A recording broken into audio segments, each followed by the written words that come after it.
In September 1991, shortly after the end of the Cold War, a cabal of elite bankers and intelligence spooks led by George H.W. Bush financed a $240 billion covert operations war chest through the purchase of 10-year securities that, as it happened, were scheduled to come due on September 12, 2001.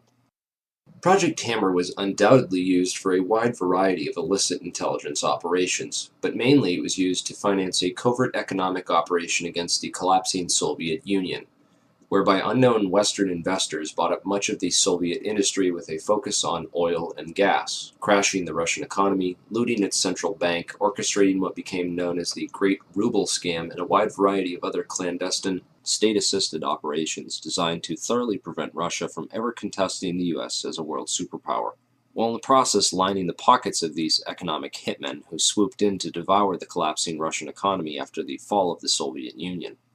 A spectacular investment for all, at least until money laundering investigations began tracing all the money, or when the 10-year deadline came up and the securities became due and began the routine process of authenticity and ownership checks. Evidence shows that several federal and private investigations had already stumbled upon the Hammer Fund and were compiling evidence on it up until the 9/11 attacks. These included the Office of Naval Intelligence, or ONI, which was moved to the outer E-ring of the recently renovated section of the Pentagon that was targeted and destroyed on 9/11. According to E.P. Heidner, the ONI had been investigating crimes associated with the plundering of Russia. 39 out of the 40 people who worked in those offices were killed on 9/11, including the entire chain of command. The Pentagon's financial accounting offices in that same wing were also an obvious target, as were the passengers on board Flight 77, many of whom coincidentally held top-secret clearances and were connected with Pentagon black operations.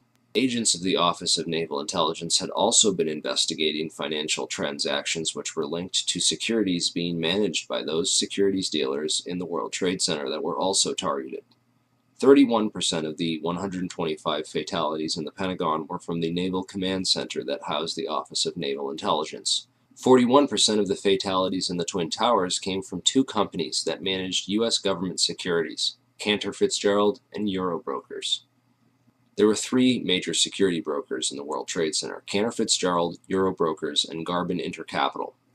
At 8:46 on the morning of September 11th, Flight 11 flew directly into Marshall McLennan's secure computer room in the North Tower, right below the floor on which Cantor Fitzgerald was situated. Cantor Fitzgerald was the largest security dealer in the U.S. Shortly after that, a massive explosion went off just under the FBI offices in the North Tower on the 23rd floor. Fires were reported on the 22nd floor at 8:47. There were also explosions and subsequent fires reported at Garbin Intercapital on the 25th floor and in the basement of Tower 1 as well. Shortly thereafter, at 9:03, Flight 175 hit the South Tower right below the floors on which Eurobrokers was situated.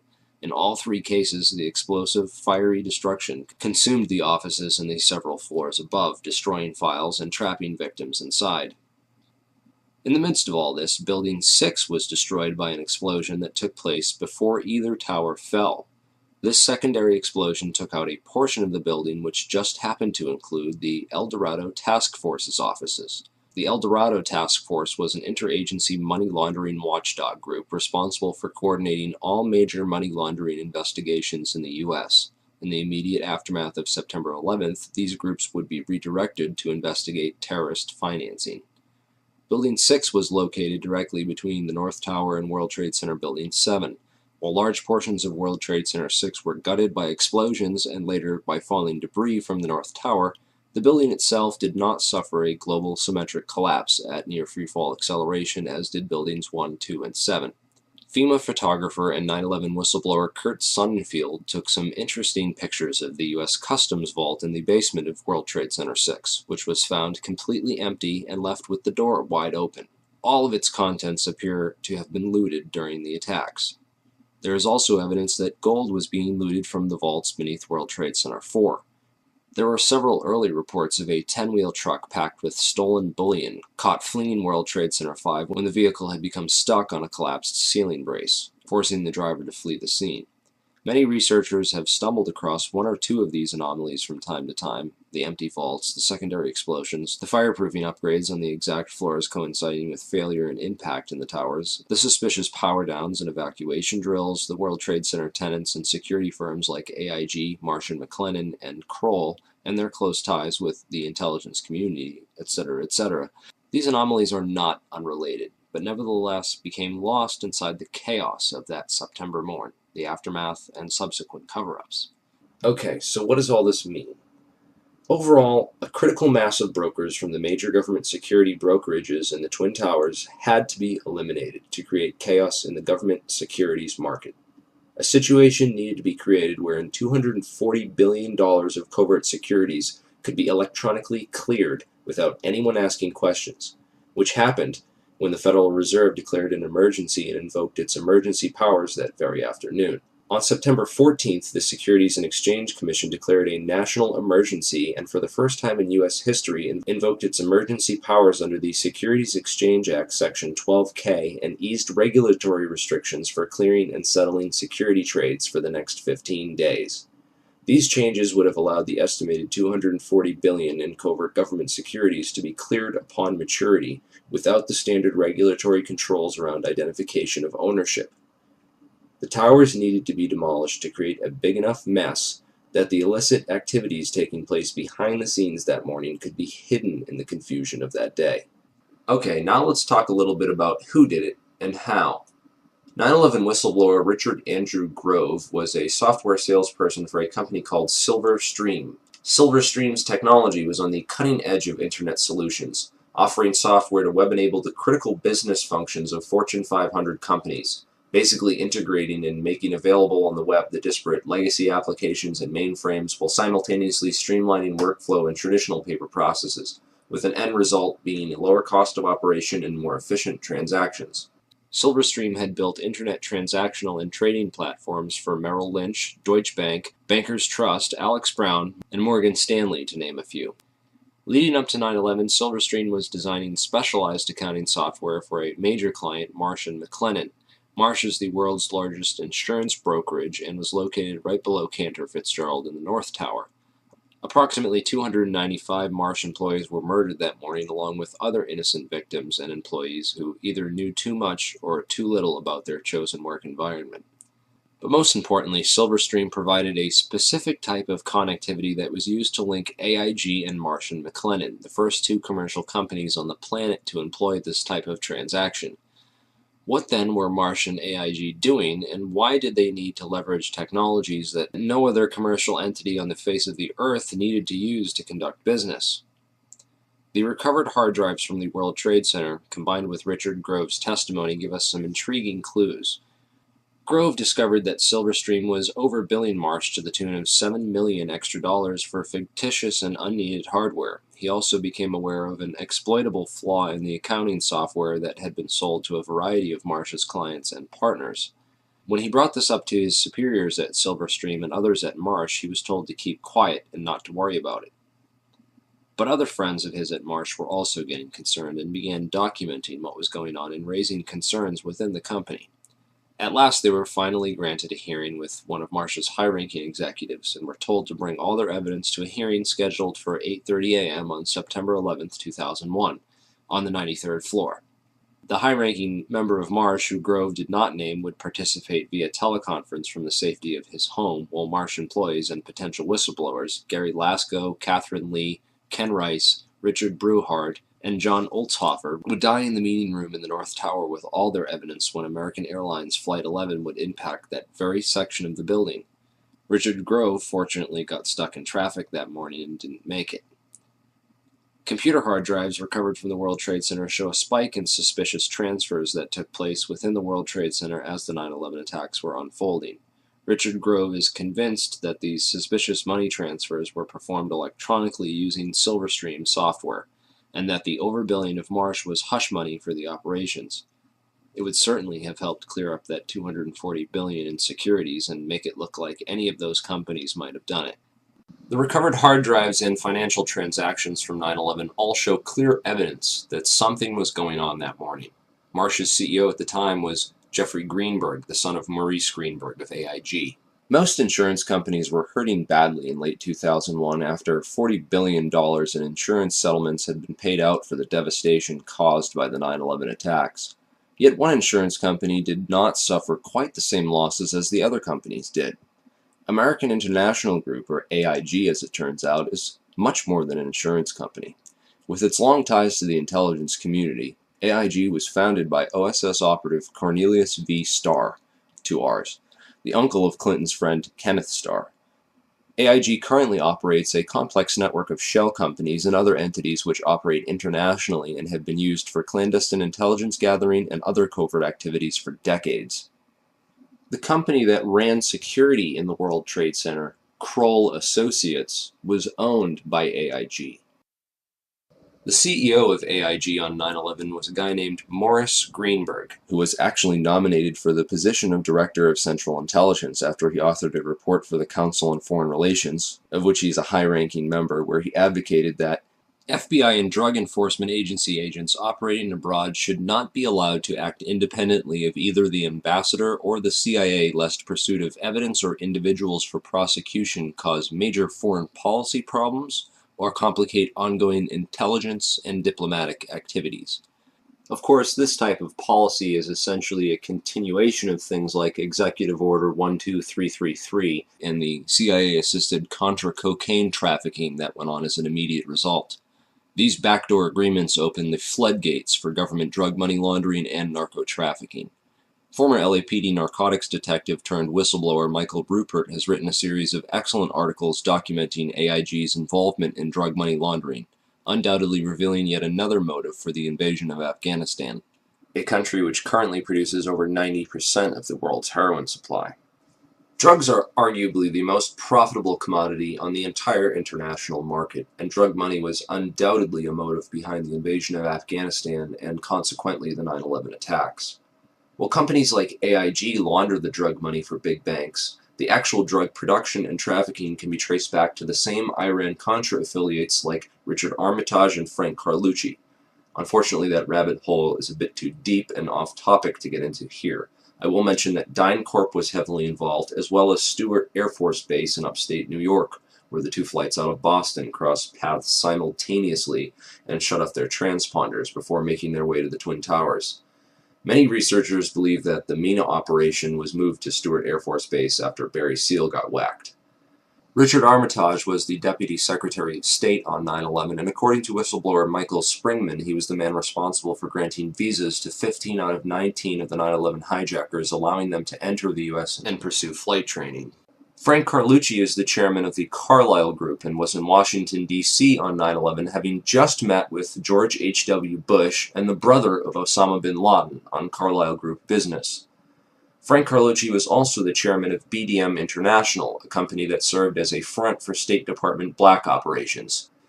Frank Carlucci's employees at BDM International left to take charge of Stratesec, the World Trade Center and airport security firm. Corporate Operating Officer Barry W. McDaniel, an ex-military expert in logistics and materials distribution, and CEO Wirt Dexter Walker III, who is a distant Bush cousin from the Herbert Walker line, with an extensive history of managing CIA front companies. Marvin Bush, the president's brother, was also a board member at Stratesec, although Stratesec maintained contracts for security upgrades which were set to expire on September 11, 2001. They were not the company officially charged with World Trade Center security.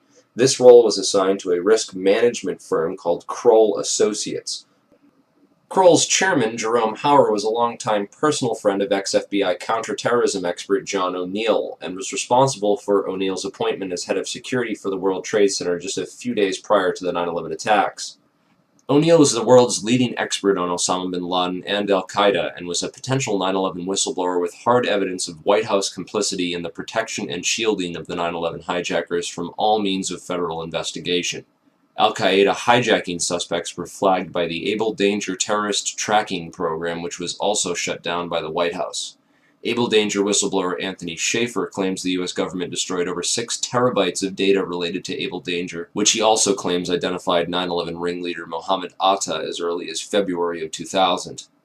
Those atop the chain of command in the White House, military, and intelligence establishment deliberately ignored all the warning signs of an impending attack, a clever strategy of plausible deniability which also served to portray those in charge as incompetent rather than complicit.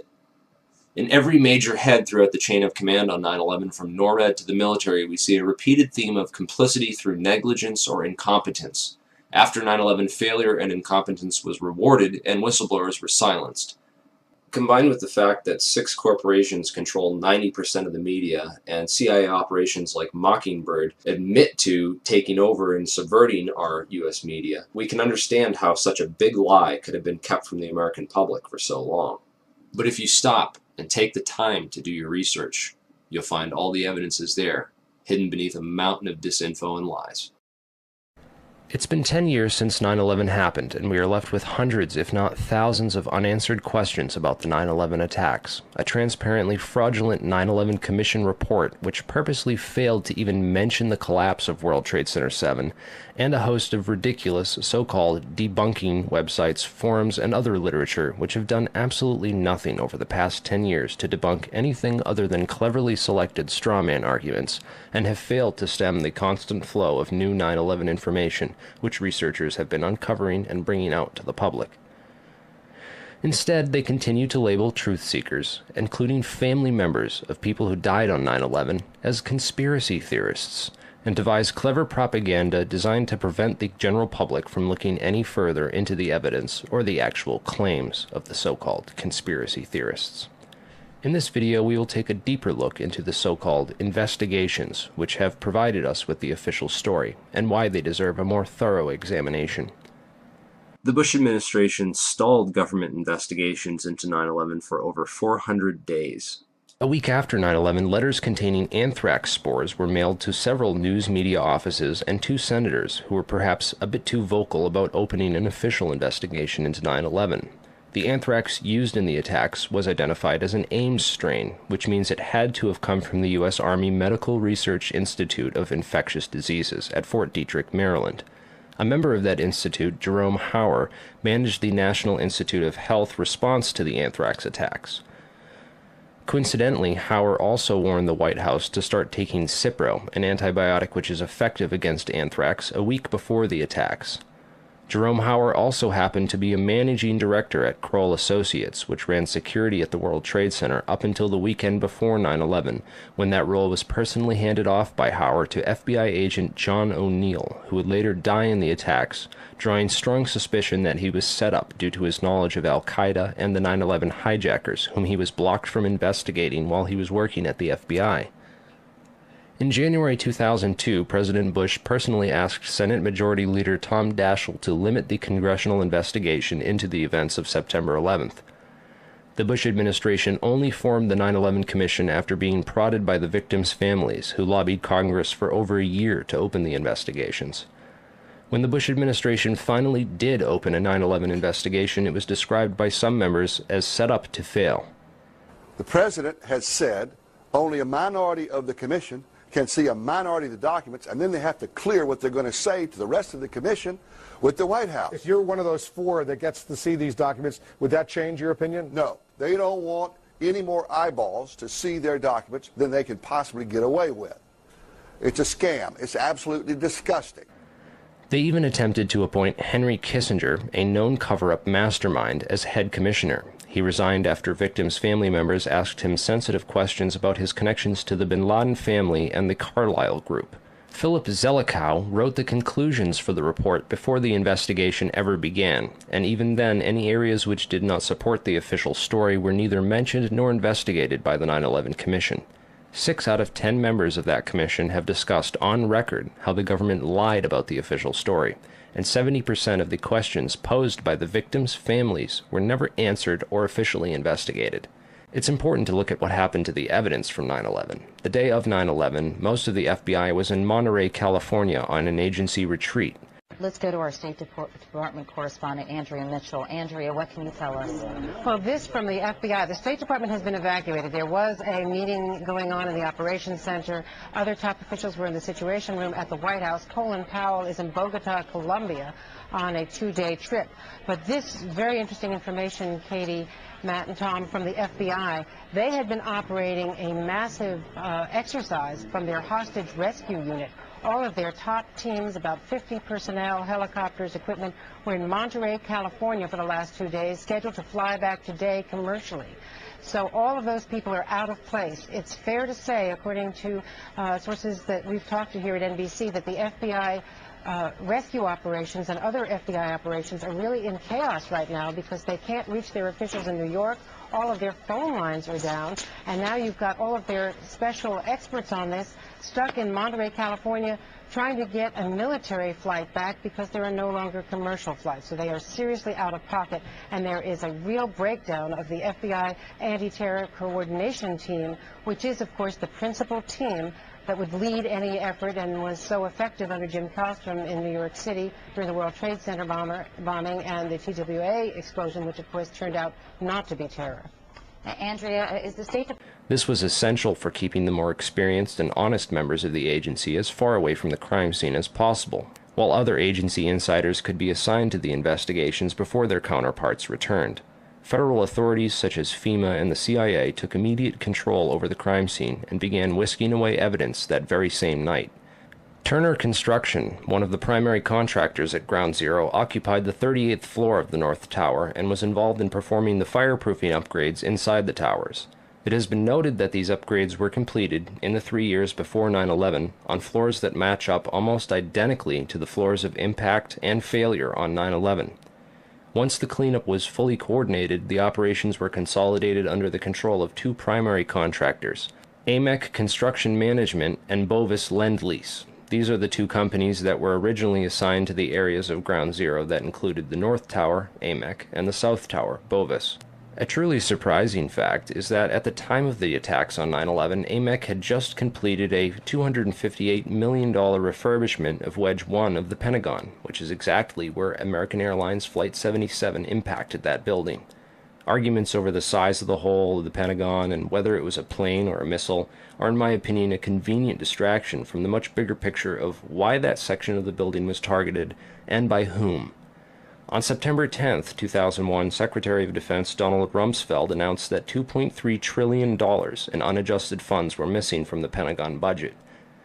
The very next day, the offices whose responsibility it was for tracking that money down were destroyed when American Airlines Flight 77 impacted that very section of the building.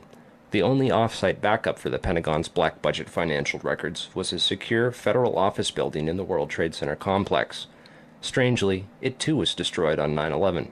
World Trade Center 7 was the largest CIA headquarters outside of Langley, Virginia, and housed offices involved in several large-scale federal investigations into massive stock market and accounting fraud.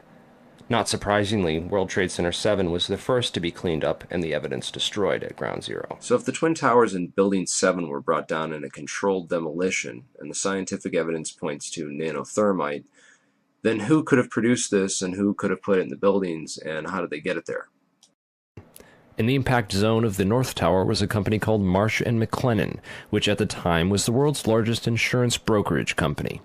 One of Marsh's executives was a guy named L. Paul Bremer, who was also the chairman of the Congressional National Commission on Terrorism from 1999 to 2000, and the U.S. ambassador at large for counterterrorism from 1986 to 1989.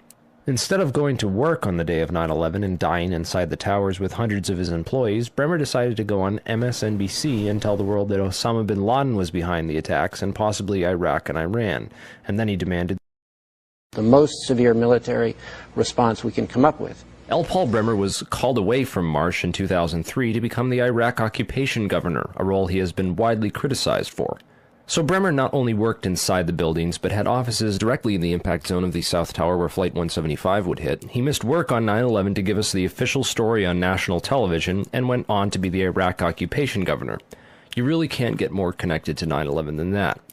Oh wait, you can, sorry. I forgot to mention that Bremer was also the former manager for Kissinger Associates. He was a member of the board for Akzo Nobel, the parent of International Paint Company, which produced a fireproofing application for skyscrapers called Interchar. Bremer was also on the International Advisory Board for the Japanese mining and machinery company Komatsu, which at the time had been involved in a joint venture agreement with Dresser Industries, the oil services intelligence front where Prescott Bush Sr. and George H.W. Bush got their start with Neil Mallon. Anyway, the Komatsu Dresser mining division operated from 1988 to 1998 1997, and in July 1996 it patented a nanothermite demolition device that could, quote, demolish a concrete structure at high efficiency while preventing a secondary problem due to noise, flying chips and dust, and the like. As many of you know, residues of thermite, a highly energetic chemical mixture, have been confirmed in samples of World Trade Center dust, and the use of thermite at the World Trade Center was also revealed by environmental data. See the description for more links and sources. Scientific Applications International Corporation, a defense contractor with expertise in thermite-related technologies, played a large part in the NIST World Trade Center investigation. A few other names and companies inside the Twin Towers also worthy of further investigation include Craig Stapleton, who is married to Bush's cousin Dorothy Walker Bush. Stapleton was the president of Marsh Real Estate Advisors from 1982 to 2001. He was a member of the board of directors for Cendant, that was charged with massive accounting fraud in 1998, and went on to join Winston Partners, a privately owned investment firm founded in 1993 and led by George W. Bush's brother Marvin. Other very powerful and well-connected people worked in senior management at Marsh. These included Stephen Friedman, a senior principal at Marsh Capital and former partner at Goldman Sachs, who later became George W. Bush's top economic advisor. Friedman was also a member of the Brookings Institution, the Bilderberg Group, the Foreign Intelligence Advisory Board, and the board at In-Q-Tel, the investment firm founded by the CIA in 1998. In-Q-Tel invests in state-of-the-art technologies related to defense and intelligence work, including nano and chemical technologies, according to its website. In another interesting coincidence, Friedman belonged through Cornell University to a secret society called Quill and Dagger, the membership of which includes Paul Wolfowitz, Sandy Berger, and Stephen Hadley. Wolfowitz, the neocon Deputy Secretary of Defense in the Bush administration, was the author in 1992 of the Wolfowitz Doctrine of preemptive warfare. He also made comments about a surprise-like Pearl Harbor months before 9/11 and met with Pakistani ISI General Mahmoud Ahmed in the week before 9/11. Berger, the national security advisor to President Clinton, was later caught stealing documents from the 9/11 Commission investigation. Berger was also the boss of White House counterterrorism czar Richard Clarke, and together with Hadley, who was Condoleezza Rice's deputy, was responsible for delaying or obstructing Clarke's plans to stop al-Qaeda in January of 2001. Jeffrey Greenberg resigned from Marsh & McLennan after being accused of serious financial crimes. The first plane of 9/11 flew directly into his company's secure computer room in the North Tower. Jeffrey Greenberg is a member of the Brookings Institution and the Trilateral Commission. Jeffrey Greenberg rose quickly through management at Marsh, having come there directly from AIG in 1995, and then becoming CEO just 4 years later. At Brookings, Greenberg hobnobbed with Lee Hamilton, co-chair of the 9/11 Commission. There's also Jim Pierce, another Bush cousin, who was managing director of Aon Corporation, who, according to the NIST report, modified unknown sections of Floor 83 in the South Tower in 1997. Jim Pierce had arranged a meeting on the 105th floor of the South Tower for that morning. Pierce survived that day, despite the fact that 12 people came to the meeting in the South Tower and 11 of them died. The location of the meeting had been changed the night before to the Millennium Hotel, where Pierce watched the South Tower as it was hit by the aircraft. Apparently, the meeting attendees were not all notified of the change in location. Another interesting character is Joseph Caspudes, of Baseline Financial Service, which occupied the impact zone of the South Tower on floors 77 and 78, where United Airlines 175 impacted. Caspudes has a history of being well connected to the highest levels of government, as well as to the defense and intelligence industries. Caspudes worked from 1972 to 1977 for the U.S. Department of Commerce and Defense. He was also the deputy director of Nixon's White House task force that dealt with the Arab oil embargo of 1973, and was instrumental in the creation of the Department of Energy. Caspudes went on to run a large corporation called Primark that had offices in both towers on 9/11. One of the subsidiaries of Primark, the Analytical Sciences Corporation, TASC, worked with so-called black or top-secret programs. TASC also worked closely with the National Institute of Standards and Technology.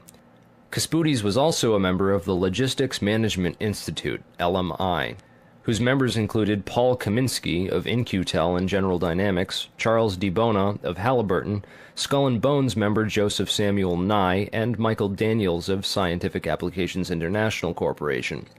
LMI's self-proclaimed role is advancing the science of government. Casputi's connections to the DOE from 1977 through at least 1997 are interesting, considering that the DOE was developing thermite ignition devices as early as 1983. Joseph Casputes went on to become the CEO of Baseline Financial Services, which was directly in the impact zone on the 78th floor of the South Tower. According to NIST, Casputes Baseline Financial modified the southeast corner of Floor 78 in 1999, exactly where the aircraft hit on 9/11. Floors 77 and 78 were upgraded for fireproofing in June and April of 1998, respectively. Another company of interest on Floor 91, just above the impact zone for the South Tower, was Washington Group International. This company was known primarily as a construction and mining firm, and it had just acquired Raytheon Engineers in July of 2000. In 1996, Washington took over Morrison Knudsen, an engineering and construction firm that had a history of working on large-scale projects around the world, including in China, Iran, Afghanistan, and Saudi Arabia. The Army Corps of Engineers hired Morrison Knudsen to demolish over 200 buildings in 1995.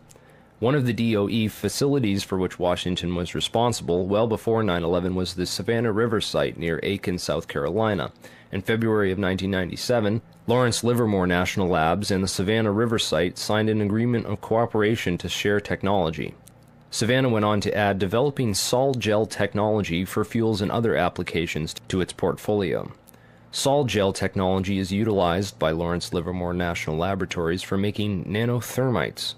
In another coincidence, Savannah River Technology staff participated in the search and rescue operations at Ground Zero by providing unique tools. Just before 9/11, Washington was going through a tough time financially and sought Chapter 11 bankruptcy protection. Securities and Exchange Commission documents show that Washington made court-ordered pre-petition payments as part of these proceedings to a number of companies, including Komatsu. Washington also made payments to Greenhorn and Omara, whose employee, Teresa McAllister, was a lead author of the FEMA and NIST reports on the World Trade Center disaster, and to Sumitomo Bank, which was closely allied with Komatsu.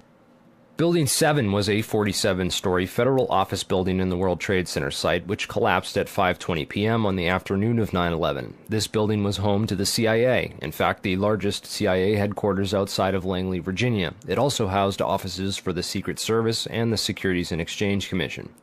One of the most interesting tenants, however, was then Mayor Giuliani's Office of Emergency Management and its Emergency Command Center on the 23rd floor.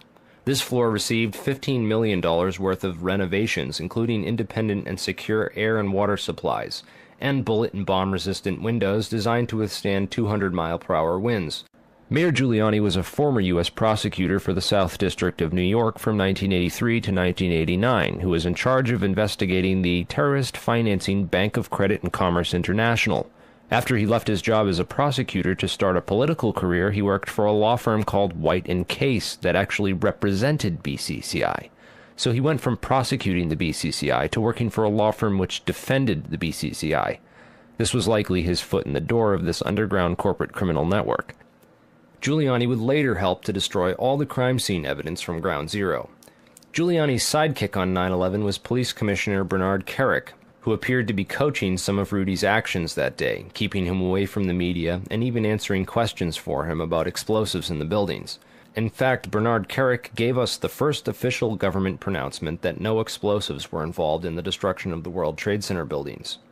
Kerik's department was also the same one that found that pristine, completely undamaged hijacker's passport, which survived a plane impact, and Fireball, which destroyed 2 titanium black boxes and 3 towers.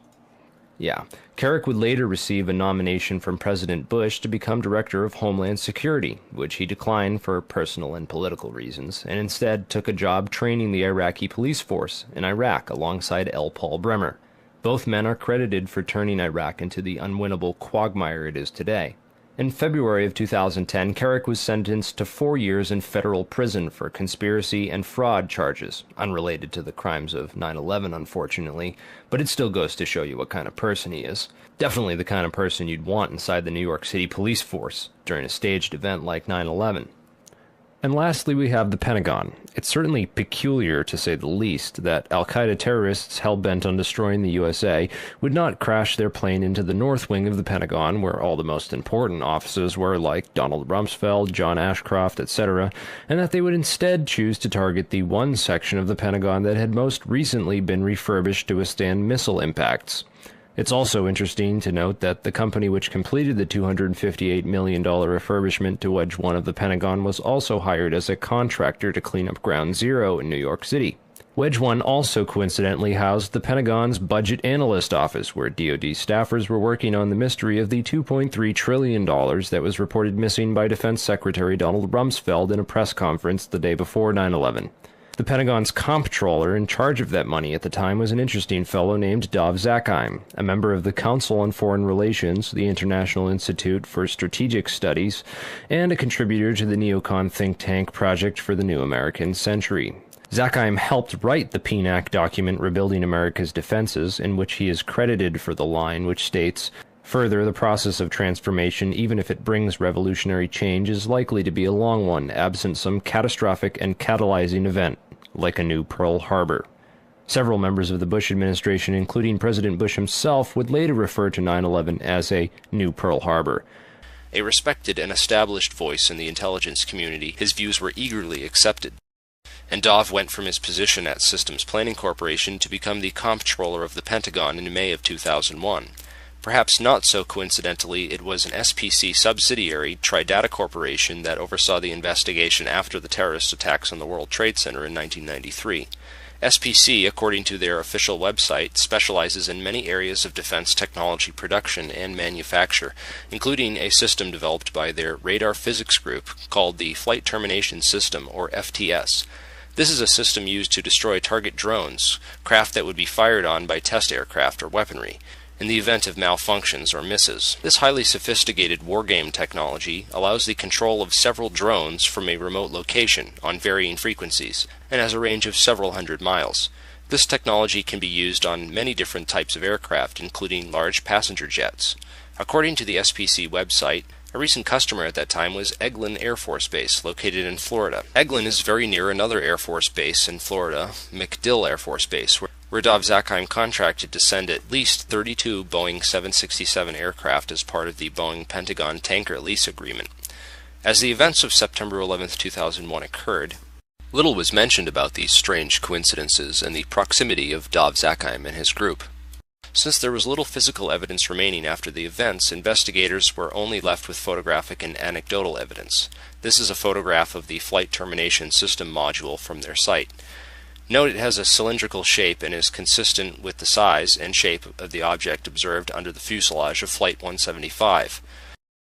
The Boeing lease deal involved the replacement of the aging KC-135 tanker fleet with these smaller, more efficient Boeing 767s, which were to be leased by Dov Zakheim's group. The planes were to be refitted with refueling equipment, including lines and nozzle assemblies.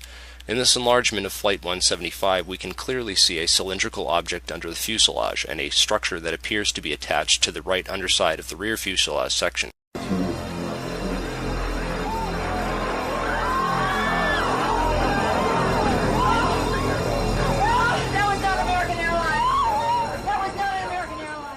When seen in comparison, it is obvious that the plane approaching the Trade Center has both these structures, the FTS module, and the mid-air refueling equipment, as configured on the modified Boeing 767 tankers. Of particular interest is the long tube-like anomalous structure under the rear fuselage area of 175.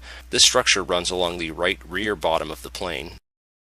The equipment attached to the underside of the plane which hit the World Trade Center is identical in every single way to the Boeing 767s issued by Dov Zakheim.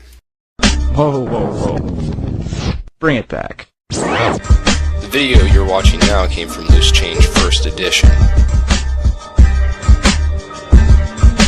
Did you catch that? It appears to show the FTS pod self-destructing just before impact.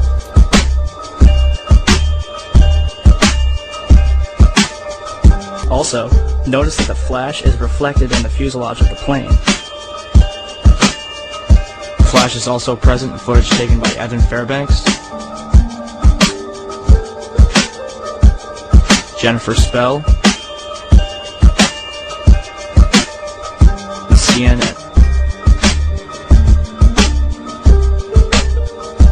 Al-Qaeda certainly couldn't have added this equipment at Logan International Airport. And even if they did, the flight crew would have noticed it. So where did this plane come from? Another interesting piece of 9/11 evidence is the last 12 seconds of UA-175. Since every amateur videographer in New York City had their cameras pointed up at the burning Tower 1, the second plane strike was filmed from nearly every conceivable angle. Expert analysis of this plane leads to some startling revelations. First, there is the expertly controlled flight characteristics of this plane. During its last 12 seconds of flight, UA-175 made a single corrective maneuver so perfectly timed and executed that it's unlikely it was piloted by human hands. One of the things that jumped out at me when I looked at the footage of the video of Flight 175 as it went into the World Trade Center is it appeared to me that there was something on the under fuselage of that aircraft that did not belong there, at least not with a commercial airliner. Now, I'll tell you where I have seen attachments that look like that on military aircraft. So the question you have to answer now is, was that the commercial airliner that hit the World Trade Center, or possibly was it an aircraft that looked very similar but was a military type airplane?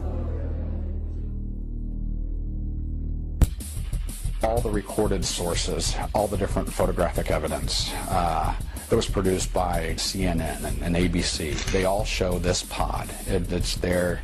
You can see it with your own eyes. And in my professional opinion, that there was a pod attached to the bottom of that aircraft, and therefore it was not United Airlines Flight 175. If you take a careful look at the flight paths of American Airlines 11 and UA-175, the two flights that took off from Boston's Logan Airport and crashed into the Twin Towers, you'll find a major clue. Not only did both these planes cross paths directly over Stewart Air Force Base, but they did so at the exact same time. Another odd synchronicity is Flight 93, which had been sitting on the tarmac delayed at the airport for nearly 40 minutes with no explanation. Originally scheduled to take off at 8:01 a.m., it was delayed until the moment that Flight AA-11 crashed into the North Tower at 8:43 a.m. Another interesting piece of evidence that ties Stewart Air Force Base to the center of this 9/11 conspiracy is the white mystery planes spotted over Washington and the Pentagon. Through careful investigation, we've been able to map out the flight paths of these two ominous aircraft, which have been identified as E-4Bs, a type of aircraft that the military uses as mobile command posts. What concerns me is that both of these aircraft took off from and landed at Stewart Air Force Base. Another interesting coincidence I found was that Flight 93 turned around directly over Hopkins Airport, and Flight 77 turned around directly over Tri-State Airport. Webster Tarpley has done some of the most thorough research into the wargame exercises that were taking place on the day of 9/11. But this white mystery plane, the Doomsday plane, what was it doing over the Pentagon and the White House on 9/11? Who was flying in that plane? What were they doing? Being the comptroller for the Pentagon and the chief financial officer, you have to kind of wonder what Dov Zakheim was doing on 9/11. And what his connections were to the $2.3 trillion that were missing from the Pentagon the day before 9/11. If anything, the individuals and organizations outlined in this video are at least as suspicious as the 19 hijackers themselves. They have nothing on us. I don't shoot. Book 'em, Dano.